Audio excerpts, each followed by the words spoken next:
당신은 하나님의 사역의 도구입니다. 오늘 또 하나님께서는 옆 사람을 통해서 사역하십니다.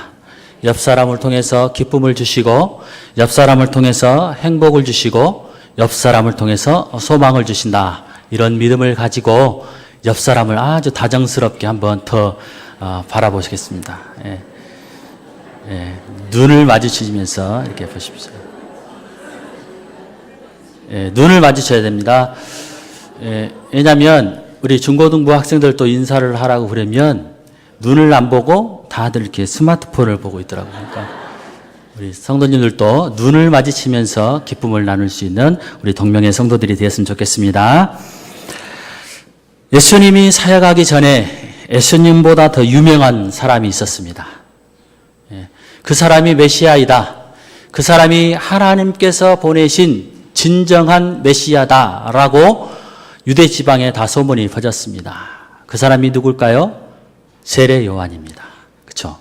세례 요한은 진정한 하나님의 사람이다. 정말 하나님께서 보내신 메시아다라고 평가를 받았던 사람이 바로 세례 요한이에요. 그래서 세례 요한을 따르는 사람들이 너무 많았습니다. 예수님을 따르기 전에 세례 요한을 따랐던 제자들이 너무 많았어요. 그래서 그 제자가 되기를 간절히 원했고, 또 세례 요한의 가르침을 받고자 원했던 사람들이 굉장히 많았다라는 거예요. 그리고 그 제자들이 너무 많아서 예수님이 사역을 감당하는 그 당시에도 세례 요한이 더 좋다고 따라다니는 사람이 있었다라는 거예요. 그만큼 세례 요한은 그 시대의 모든 사람들에게 영향력을 끼치는 사람이 바로 세례 요한이었다라고 말할 수 있습니다. 신약에만 이처럼 위대한 사람이 있었느냐? 아니라는 거예요. 오늘 구약 우리가 하나님 말씀 열왕기 하 말씀을 읽었는데, 이 구약의 말씀에도 세례 요한처럼 많은 사람들이 따랐던 위대한 예언자 한 사람이 있었다라고 성경에서는 기록하고 있습니다. 그 사람이 누구이냐면 바로 엘리야다. 이렇게 성경에서는 기록이 되어 있습니다. 엘리야는 당대의 최고의 예언자다라고 평가를 받았어요. 다른 예언자들도 많이 있었지만 하나님의 예언자 하면 엘리야 하면 하나님의 최고의 예언자. 그래서 그 예언자의 제자가 되기를 원했던 사람이 굉장히 많았다라는 거예요. 그래서 각 지방에서 각 지역에서 멀리서 엘리야의 제자가 되기 위해서, 또 엘리야의 그 가르침을 받기 위해서 제자들이 많이 모여들었다라는 거예요. 그 사람 중에 한 사람이 오늘 성경에 나오는 엘리사였다라고 말할 수 있습니다. 그러니까 엘리야를 따랐던 사람들이 많이 있었지만, 특별히 그 많은 사람들 중에 특출난 사람이 또 하나 있었는데, 바로 그 사람이 엘리사였다라고 이야기할 수 있어요. 그러니까 예언자의 가계도가 엘리사에서 엘리야에게 넘어가는 사건이 바로 오늘 성경에 기록된 내용이었다라고 말할 수 있는 것입니다. 그러면 이 놀라운 역사, 또 엘리사가 하나님의 부르심을 받아 하늘로 올라가게 되는 그 놀라운 역사가 어디에서부터 시작이 되어지느냐, 그 시작점이 있었다라고 성경에서는 기록을 하고 있는데, 그 말씀이 1절 하반절에 나와 있습니다. 엘리야가 엘리사와 더불어 어디에 거하고 있었냐면 길갈에 거하였다라고 이야기하고 있어요. 그러니까 엘리사와 엘리야가 지금 길갈 지방에서 거하면서 하나님의 계시를 받았다라고 말할 수 있는 거죠. 엘리사가 하나님의 뜻을 받아들이겠다라고 결단한 지역이 바로 길갈이었다라고 말할 수 있습니다. 그러니까 엘리야에게는 이 길갈이 굉장히 중요하다라고 말할 수 있습니다. 왜냐하면 하나님의 뜻을 받아들였고, 하나님의 뜻을 수용했고, 하나님이 나를 부르실 거라고 하는 그 예언의 말씀, 또 하나님의 음성을 듣고 결단했던 지역이 바로 길갈 지역이었다라고 성경에서는 기록하고 있습니다. 그 현장에 누가 있었느냐? 엘리야와 엘리사가 있었다라는 거예요. 어떻게 보면 엘리사와 엘리야는 그 사실을 아주 잘 알았어요. 하나님이 엘리사에게 해야 될 그 일을 너무나 잘 알고 있었던 존재들이었다라고 말할 수 있습니다. 그러면 오늘 성경이 이 길갈이라는 지역이 엘리사에게만 중요한 지역이었느냐? 아니라는 거예요. 엘리사에게만 이 길갈이 매우 중요한 지역이 아니고 구약 성경에 보면 여호수아서에 보면 여호수아에게도 또 여호수아를 따르는 이스라엘 백성들에게도 길갈은 매우 중요한 지역이었다라고 성경에서는 기록하고 있습니다. 그러면 도대체 이 길갈이 특별히 여호수아 3장에서 5장 말씀에 그 길갈이 도대체 여호수아와 이스라엘 사람들에게 어떤 지역이었기에 이 이스라엘 백성들도 여호수아도 그 지역을 특별한 존재로 생각하고 있었을까요? 그것은 특별한 것이 있었습니다.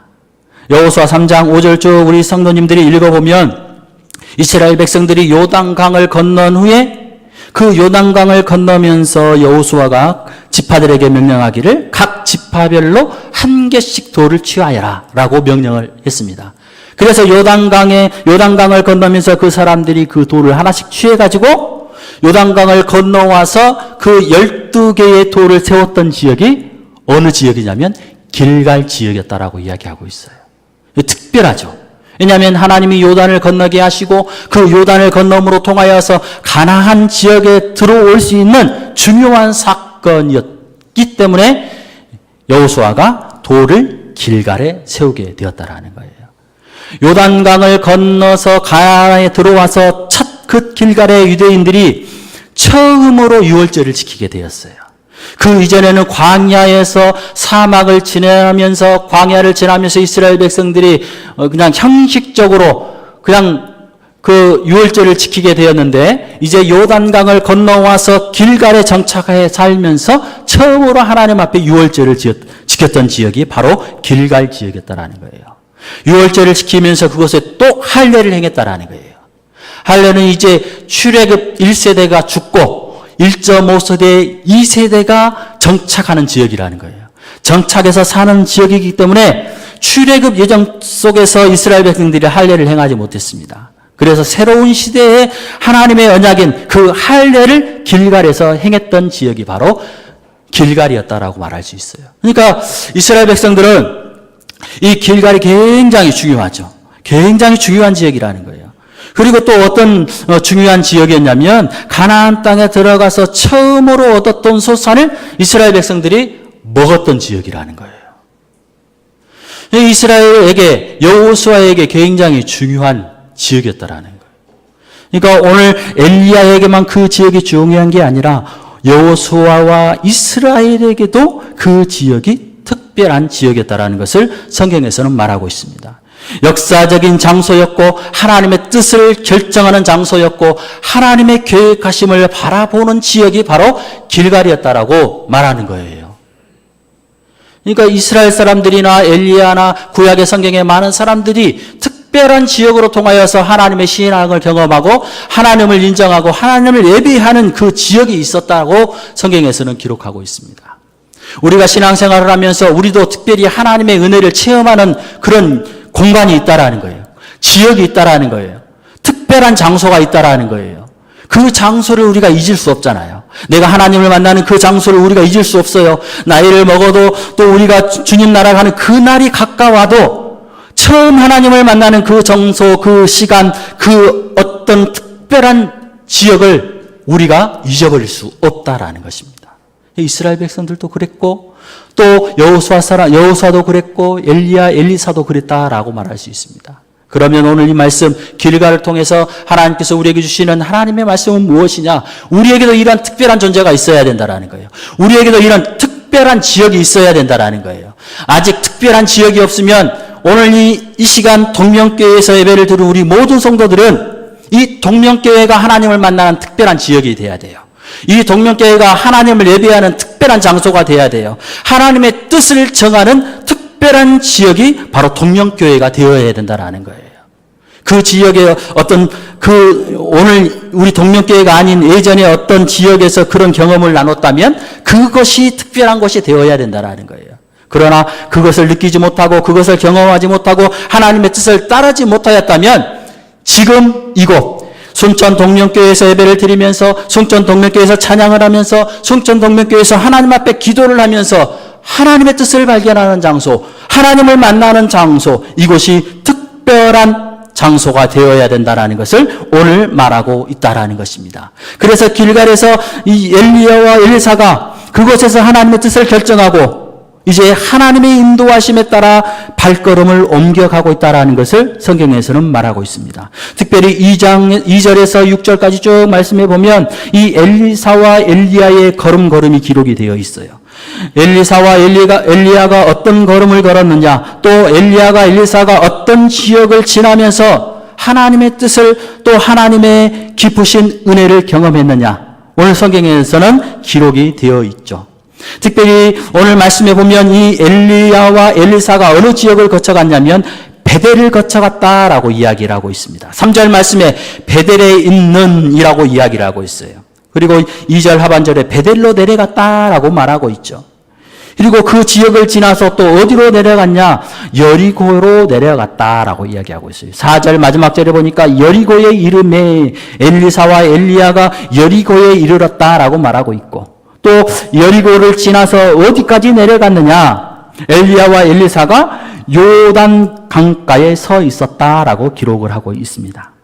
6절 말씀해 보니까 엘리야가 또 엘리사에게 이르되 청하건대 너는 여기 머물라 여호와께서 나를 요단으로 보내시니라 라고 말하고 있다라는 거예요. 길갈을 떠나서 엘리야와 엘리사가 지금 어디로 이동하고 있느냐? 베델을 지나서 여리고를 지나서 요단강까지 지금 내려왔다라는 거예요. 그런데 그 가는 곳마다 베델으로 내려갔을 때, 여리고로 내려갔을 때, 요단에 내려갔을 때 그 가는 곳마다 제자들이 다 나와서 엘리야를 맞이했다라고 성경에서는 기록이 되어 있어요. 베델이면 베델, 여리고면 여리고, 요단강가면 요단강까지 많은 제자들이 몰려들어서 엘리야와 엘리사를 맞았다라고 이야기를 하고 있어요. 그러면 이 사람들이, 이 제자들이 엘리야를 맞이할 수밖에 없었을까? 왜 이 사람들이 자기 있는 곳에서 그냥 엘리야가 오시기를 간절히 바라지 왜 엘리야가 있는 곳까지 굳이 찾아와서 엘리야를 만나고자 했을까? 그것은 특별한 이유가 있었다라는 거예요. 어떤 이유냐? 바로 엘리사뿐만 아니라 엘리야의 많은 제자들이 조금 있으면 곧 엘리야가 하늘로 올라갈 것이다 라는 것을 제자들이 알았다라는 거예요. 그렇기 때문에 제자들이 그곳에서 자기가 사는 지역에서 생활하지 않고 엘리야와 엘리사가 가는 곳마다 제자들이 쫓아다니면서 엘리야를 설득을 하는 거예요. 엘리야를 설득하고 엘리사를 설득해서 올라가지 않으면 안 되냐. 하나님의 뜻, 그 하나님이 정하신 그 뜻에 순종을 안 하면 안 되냐라고 막 계속 엘리사의 제자들이 막 설득을 하고 있다라는 거예요. 보십시오. 오늘 성경에 보면 엘리야가 엘리사에게 베델에서 뭐라고 그래요? 잠잠하라. 여기 머물라라고 말씀하고 있어요. 2절 보면 2절 말씀에 엘리야가 엘리사에게 이르되 청하건대 너는 여기 머물라라고 말하고 있어요. 엘리야가 누구에게 여기 머물라라는 거예요? 여기 머물라. 나를 따라오지 마라. 내가 가는 것을 방해하지 말라. 내가 결정하고 하나님의 뜻에 순복하는 그 길을 너는 방해하지 말고 여기에 머물라라고 말씀하고 있다라는 거예요. 그리고 또 그 이후에 보면 또 제자들이 엘리사에게 찾아와서 당신의 선생이 지금 하늘로 올라가게 됐는데 당신은 지금 뭐 하고 있느냐? 얼른 가서 당신의 스승인 엘리사를 하늘로 못 가게 가로막아라라고 말하고 있다라는 거예요. 그게 바로 베델, 여리고, 요단강까지 그 일들이 계속 이루어진다라는 거예요. 그러니까 제자들은 끊임없이 엘리사를 못 가게 막고 있죠. 엘리야도 하늘로 승천하지 못하게 끊임없이 엘리야를 설득하고 있다라는 거예요. 그럼에도 불구하고 엘리야는 여기서 머물라라고 말하고 있다라는 거예요. 나의 갈 길은 내가 가야 된다라고 엘리야는 이야기하고 있다라는 거예요. 그러면 왜 엘리사와 제자들이 엘리야가 하늘로 올라가는 것을 두려워했을까요? 왜 이 사람들이 그냥 예언자 한 사람이 하나님의 뜻에 부르심을 받아 하늘로 올라가는 그 자체를 왜 거부했을까요? 그것은 이 엘리사와 엘리야를 따르는 많은 많은 제자들에게 어려움이 올 것이라는 것을 알았기 때문에 그렇다라는 것입니다. 엘리야는 지금 어떤 존재입니까? 작게는 엘리사의 스승이에요. 하나님의 말씀으로 엘리사를 가르치는 존재라는 거예요. 또 조금 그 범위를 넓혀보면 엘리야에게는 많은 제자들이 있다라는 거예요. 그 제자들에게 하나님의 말씀을 전해야 될 사명이 있다라는 거예요. 하나님의 음성을 듣고 하나님의 메시지를 듣고 그 사람들이, 그 제자들이 하나님의 뜻을 발견했다라는 거예요. 그런데 어느 순간 엘리야가 하늘로 가게 되면 우리와 함께하지 않고 사라지게 되면 엘리사와 또 엘리야를 따르는 많은 제자들에게는 절망이 찾아올 수밖에 없다라는 거예요. 왜냐하면 하나님의 뜻을 알아야 되는데, 하나님의 말씀을 들어야 되는데 더 이상 하나님의 말씀을 들을 수 없는 상황이 된다라는 거예요. 하나님의 말씀을 들을 수 없는 상황이 되고 하나님의 은혜를 구할 수 없는 상황이 될 수밖에 없다라는 거예요. 그러니까 엘리사와 엘리야의 제자, 엘리사의 제자들이 힘을 모아서 엘리야가 가지 말라고, 엘리야가 올라가면 안 된다라고 강력하게 설득을 하고 있다라는 것입니다. 엘리사와 제자들은 무엇을 두려워했습니까? 하나님과의 관계가 단절되는 것을 두려워했다라는 거예요. 하나님과 우리 사이에 그 중재자가 있어서 하나님을 우리가 만나고 하나님과의 관계 속에서 우리가 기뻐하며 춤을 춰야 되는데 그 모든 것들이 다 사라져버리기 때문에 제자들은 두려워했고 엘리야를 못 가게 만들었다라는 것입니다. 엘리야와 엘리사와 제자들은 어디에 관심이 있었어요? 하나님과의 그 관계에 초점을 두고 살아가는 사람이었어요. 하나님과 교제하는 일에 온 생애를 바쳤던 사람이라는 거예요. 하나님의 음성을 듣는데 온 생애를 바쳤던 사람이라는 거예요. 하나님 없이는 아무것도 살아갈 수 있는 의미가 없다라는 거예요. 하나님이 없이는 내가 뭘 마셔도 힘이 없고 내가 하나님 없이는 무엇을 즐겨도 그 의미가 별 의미가 없다라는 것을 제자들은 알았기 때문에 엘리야를 끝까지 못 가게 만들었다라는 것을 우리에게 말하고 있다라는 것입니다. 그러면 우리는 어떻습니까? 우리는 엘리사처럼, 엘리야의 제자들처럼, 엘리사의 제자들처럼 그런 생각을 가지고 하나님을 바라보고 있습니까? 때로는 우리는 그런 사람, 하나님과의 관계가 단절되어지는 것을 몹시 싫어하면서 신앙생활할 때가 있어요. 그렇죠? 살다 보면 하나님이 나와 멀어지면 어떻게 할까? 하나님이 나를 외면하시면 어떻게 할까? 하나님이 나에게 말씀하지 아니하시면 어떻게 할까? 그런 높아심을 가지고 살아가는 사람들이 있다라는 거예요. 그러나 그와 반대로 하나님과는 전혀 상관없이, 하나님과 대화하는 것과는 전혀 상관없이, 하나님과 교제하는 것과는 전혀 상관없이 세상 사람들과의 관계를 맺으면서 살아가는 사람들이 있다라는 거예요. 하나님과의 관계가 어찌 됐든 간에 나는 세상 사람들과 그 관계를 유지하려다 하나님은 버리고 내가 세상의 관계를 유지하는데 이것은 하나님은 내가 포기하리라 그렇게 생각하면서 살아가는 사람도 있다라는 거예요. 예수를 믿는 사람들도 그렇게 생각하고 살아가는 사람들이 있고 또 예수를 완전히 모르고 예수님을 믿지 않는 사람들은 당연히 그렇게 살아가고 있다라는 것입니다. 그러면 이 말씀 속에서 우리에게 어디를 따르라고 권고하는 것입니까? 하나님과의 관계를, 하나님과의 교제하는 것을, 그것에 초점을 맞추면서 믿음의 생활을 해야 된다라고 말하는 것이에요. 엘리사와 엘리야의 제자들이 그것을 염려해서 엘리사를 보내지 못했던 것처럼 우리도 하나님과의 관계가 단절되면 안 된다라는 그 절박한 심정이 우리에게 있어야 된다라는 거예요. 하나님으로 통하여서, 하나님과 교제함으로 통하여서 나의 세상의 작은 것을 조금 잃어버린다 해도 하나님을 선택해야 된다라는 거예요. 세상의 작은 것을 잃어버린 것에 두려워서 하나님과의 관계를 포기하지 말고 그것을 잊어버려도, 그것과 단절이 되어도 세상 사람들을 좀 내 것으로 만들지 못해도 하나님과의 관계가 온전히 회복되어지는데 중점을 두고 살아가야 된다라고 말하고 있다라는 것입니다.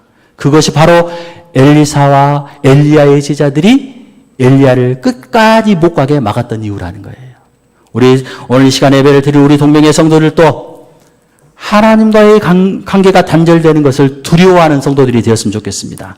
세상과 관계가 단절되는 것을 두려워하지 마시고 하나님과 관계가 단절되는 것을 두려움으로 통하여서 하나님과 관계가 단절이 되면 나의 영혼이 죽을 수밖에 없고 나의 인생이 죽을 수밖에 없고 내가 살아가는 세상이 죽을 수밖에 없다는 것. 그래서 우리 모든 성도님들은 하나님과 단절되는 것이 아니라 늘 매일의 삶 속에서 하나님과 교제하고 하나님께서 말씀하시는 것을 듣고 그 하나님으로 통하여서 기쁘며 그 하나님으로 통하여서 힘을 얻을 수 있는 귀한 동명의 성도들이 되었으면 좋겠습니다. 하나님께서 특별히 이제 그렇게 말씀하시고 그 모든 것들을 여정을 거치면서 이제 엘리야와 엘리사가 지금 어디까지 이르게 되었느냐. 7절 8절 말씀에 보면 엘리야와 엘리사가 지금 어디 앞에 서 있느냐. 요단 강가 앞에 서 있다라고 말하고 있습니다. 7절 선지자의 제자 50명이 가서 멀리 서서 바라보매 그 두 사람이 요단가에 서 있더라라고 말하고 있어요. 엘리야와 엘리사가 지금 요단 강가에 서 있다라는 거예요. 그러면 이 엘리사와 엘리야가 어디를 가기 위해서 지금 요단강가를 서 있고 있습니까? 그 강을 건너기 위해서 서 있는 거죠. 괜히 서 있는 게 아닙니다. 그래서 엘리야가 엘리사가 그 강을 건너기 위해서 서 있어요. 그런데 건널 수 없죠. 하나님의 기적이 여기서 또 한 번 나타납니다. 하나님의 기적이 어떻게 나타납니까? 그 강을 건너기 위해서 엘리사가 8절의 말씀에 보니까 겉옷을 가지고 말아서 물을 치매 물이 이리저리 갈라지면서 그 요단 강의 바닥이 말라버렸다. 땅이 말라버렸다라고 말씀하고 있습니다. 그리고 나서 말라버리고 난 다음에 이 두 사람이 마른 땅 위로 건너갔다라고 말씀하고 있습니다. 두 사람이 마른 땅을 걸어갔다라고 말하고 있어요. 요단강이 건너 갈라지는 현장, 요단강이 바닥이 말라서 그들이 걸어가는 그 현장, 오늘 성경에서만 나오는 이야기가 아니라는 거예요. 성경에서는 이와 비슷한 이야기, 또 이와 비슷한 사건들이 많이 나오고 있습니다. 출애굽기 14장 21절, 31절 말씀에 보면 모세가 홍해를 가르고 그 홍해 바다가 말라서 땅이 말라서 이스라엘 백성들이 거기를 건넜더라라고 말씀하고 있다라는 거예요. 모세로 통하여서 홍해를 가르게 하시고 그 홍해를 갈라진 그 홍해를 이스라엘 백성들이 건너게 되었다라고 출애굽기 14장에 기록하고 있다라는 거예요. 이뿐입니까? 여호수아 3장 14절에서 17절 말씀에 보면 여호수아가 요단강을 건넜더라라고 기록하고 있어요. 가나안 땅에 들어가기 위해서는 여호수아가 필히 넘어야 될 강이 요단강이었어요. 그때도 여호수아가 그 요단 강물을 가름으로 통하여서 그 땅이 말라서 이스라엘 백성들이 그것을 건넜더라라고 말씀하고 있는 것입니다. 그러면 엘리야가 그 요단강을 가른 사건, 또 모세가 홍해를 가른 사건, 여호수아가 요단강을 가른 사건, 이 사건은 우리에게 무엇을 의미하는 것입니까? 이것은 어떤 한 사람이 경험했던 내용이 아니에요. 엘리야 한 사람만이 그 요단강을 건너는 것을 경험했던 것이 아닙니다. 오늘 성경에 보면 50명의 제자들이 멀리서 요단강에 서 있는 그 두 사람을 봤다라는 거예요. 그리고 그 두 사람이 요단강을 가르고 그 길을 걸었던 것을 50명이 보았다라고 말하고 있는 것입니다. 요단강을 건너는 사건, 그 두 사람의 사건이 아니라는 거예요. 거기에 있는 모든 제자들이 그 사건을 경험했다라는 거예요. 한 사람이 경험하고 한 사람이 느끼고 한 사람이 간직한 것이 아니라 많은 사람들이 그 광경을 보고 하나님의 경험, 하나님의 역사를 경험했다라는 것을 오늘 말씀에서 이야기하고 있다라는 거예요. 모세가 홍해를 가른 사건도 마찬가지죠. 모세 한 사람이 그것을 경험한 것이 아니라 모세뿐만 아니라 이스라엘의 모든 백성들이 그것을 경험했고 그 뒤를 따르는 애굽 군대들도 그것을 경험했다라는 거예요. 여호수아도 마찬가지죠. 여호수아뿐만 아니라 그 길을 걸었던 모든 사람들이 그것을 경험했다라는 거예요. 이것은 무엇을 의미해요? 교회가 한 사람의 경험으로 이루어지지 않는다라는 거예요. 교회가 한 사람의 성령의 능력으로 이루어지지 않는다라는 거예요. 교회는 모든 공동체가 하나님의 역사를 경험해야 된다라는 거예요. 오늘 저만 하나님의 역사를 경험한 것이 아니라 내가 경험한 역사를 많은 사람들에게 이야기하는 것이 아니라 오늘 동맹의 모든 성도들이 하나님의 역사하심을 경험해서 모든 사람들이 그 일을 가지고 이야기를 해야 된다라는 거예요. 아, 그때 우리 동명교회를 향하신 하나님의 뜻이 그랬지. 아, 그때는 하나님의 은혜가 정말 컸어. 하나님의 능력이 컸어. 하나님의 은혜가, 하나님의 역사하심이 우리 교회 안에 있었어. 동맹의 성도들이 다 한 목소리로 그 경험한 이야기를 이야기해야 된다는 거예요. 그게 바로 하나님 보시기에 아름다운 교회고 하나님 보시기에 아름다운 공동체라는 것을 오늘 말씀에서 이야기하고 있다는 거예요. 왜 하나님께서 많은 사람들에게 그 하나님의 놀라운 역사를 보여줬습니까? 왜 예수를 알지 못하는 그 애굽 군대 사람들까지 그 하나님의 놀라운 역사를 보여주셨습니까? 그것은 그 사람들에게 그 일을 말하고 그 일을 증거하고 그 일을 나누라라고 말씀하기 위해서 그 모든 것들을 가르쳐 주었다라고 말하고 있는 것입니다. 우리 동명교회에서 신앙생활하는 모든 성도님들은 하나님의 능력을 경험할 수 있는 성도들이 되었으면 좋겠습니다. 하나님의 능력을 경험하고 서로 간에 그 은혜를 나눌 수 있는 성도들이 되었으면 좋겠습니다. 앞으로 오실 새로운 목사님으로 통하여서 하나님의 능력을 새롭게 경험하고 그 목사님과 함께 은혜를 나누고 그 목사님과 함께 기적을 나누고 함께 비전을 꿈꾸는 성도들이 되었으면 좋겠습니다. 그럴 때 우리 교회가 앞으로 전진할 수 있고 우리 교회가 희망이 있고 하나님의 놀라운 역사를 우리가 끌어올 수 있다는 거예요. 장로님들만 하나님의 역사를 경험하면 그 역사가 온전하지 못합니다. 장로님들뿐만 아니라 안수 집사님, 권사님, 성도님들 그리고 유치부에 있는 1살 먹은 0살 먹은 아이들까지 그 하나님의 경험을 다 할 때 우리 모든 성도가 하나님의 뜻을 온전히 이룰 수 있는 동명교회가 된다는 것을 꼭 잊지 마시고 앞으로 우리에게 주어지신 하나님의 놀라운 역사를 우리 모든 성도들이 경험하면서 살아갈 수 있는 귀한 성도들이 되었으면 좋겠습니다. 그리고 9절 10절 말씀에 보면 엘리야와 엘리사가 요단강을 건넌 후에 엘리야가 엘리사에게 마지막으로 물어봅니다. 엘리사야, 너의 마지막 소원이 무엇이냐? 이제 엘리야가 알았겠죠. 왜냐하면 나는 이제 하늘로 올라갈 것이다라는 것을 이제 인지했다라는 거예요. 그래서 엘리사에게 너의 마지막 소원이 무엇이냐? 내게 말하여 보라! 라고 말하는 거예요. 그래서 그 말을 듣고 엘리사가 뭐라고 이야기하고 있어요? 오늘 성경을 한번 읽어볼까요? 성경 말씀 한번 찾아보겠습니다. 9절 10절을 한번 읽어보겠습니다. 9절 10절에 이렇게 나와 있어요.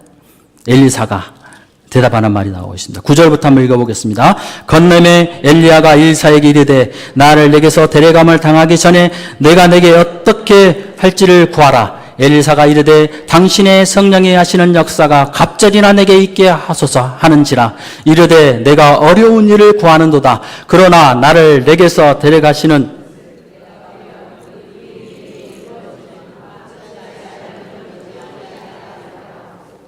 무엇을 구했어요? 엘리사가 엘리야에게 당신의 능력에 갑절을 구했다는 거예요. 영의 2배를 허락하여 주소서. 성령이 하시는 역사에 갑절을 내게 주옵소서라고 이야기를 했다라는 거예요. 그냥 성령의 능력을 주세요라고 이야기한 게 아니라 엘리사는 좀 욕심이 있었나 봐요. 갑절로 주옵소서, 갑절로. 근데 엘리사가 이게 갑절 2배로 주옵소서라고 하는 말을 괜히 한 말이 아니라는 거예요. 엘리사는 하나님의 말씀을 잘 알았어요. 신명기 21장에 보면 장자가 가져야 될 권리를 알았어요. 장자가 가져야 될 권리 중에 하나가 뭐냐면 아버지의 재산을 갑절로 갖는 거예요. 갑절로. 엘리사가 알았다라는 거죠. 나는 엘리야의 장자라는 걸 알았어요. 실질적으로 육적으로는 장자는 아니지만 영적으로 앞으로 내가 엘리사가 엘리야의 장자가 될 것이라는 것을 알았다라는 거예요. 그것을 인정해 주세요라고 말하면서 성령이 역사하시는 능력을 내게 갑절로 주옵소서라고 말하고 있다라는 거예요. 이게 엘리사가 한마디로 뭘 인정해 달라는 이야기예요? 예? 영적인 장자권. 내가 영적으로 당신 다음에 내가 장자가 되어서 이스라엘을 인도하는 예언자로 인정하옵소서라고 이야기한 거예요. 그 말을 듣고 엘리야가 뭐라 그래요? 너무 어려운 것을 내게 요구한다라고 말하잖아요. 너무 내게 어려운 걸 요구한다. 내가 그것을 내가 줄 수 없다라고 이야기를 해요. 그러면서 이 엘리야가 한 가지 좀 힌트를 주죠. 내가 엘리야가 올라가는 것을 보면 너가 그의 능력이 너에게 임할 거다라고 이야기해요. 결과적으로 어떻게 됐어요? 엘리야가 올라가는 그 광경을 보았잖아요. 그 즉시 엘리사에게 그런 능력이 왔다라고 이야기하고 있어요. 그러면서 그 올라가는 광경을 보고 11절 말씀해 보니까 엘리야가 회오리 바람으로 하늘로 올라가더라 라고 말하면서 12절 말씀을 우리가 읽지 않았지만 그 광경을 보고 엘리사가 소리를 질렀다라고 이야기해요. 뭐라고 소리를 질렀냐면 내 아버지여 내 아버지여 이스라엘의 병고와 마병이여 라고 이야기를 했다라는 거예요. 이 말은 무슨 말이에요? 엘리사가 소리를 질렀는데 그 소리를 지른 그 고백이 그대로 엘리사에게 그대로 임했다라는 거예요. 병고와 마병이라는 것은 어떤 의미가 있어요? 군사적으로 또 능력으로 또 어떤 권위와 권세를 가졌다는 의미가 있다라는 거예요. 그러니까 엘리사가 이제 앞으로 그 군사적인 경제적인 권위적인 능력뿐만 아니라 영적인 권세를 가진 두 가지를 가진 그런 사역자로 하나님의 일을 감당한다라고 이야기한다라는 거예요.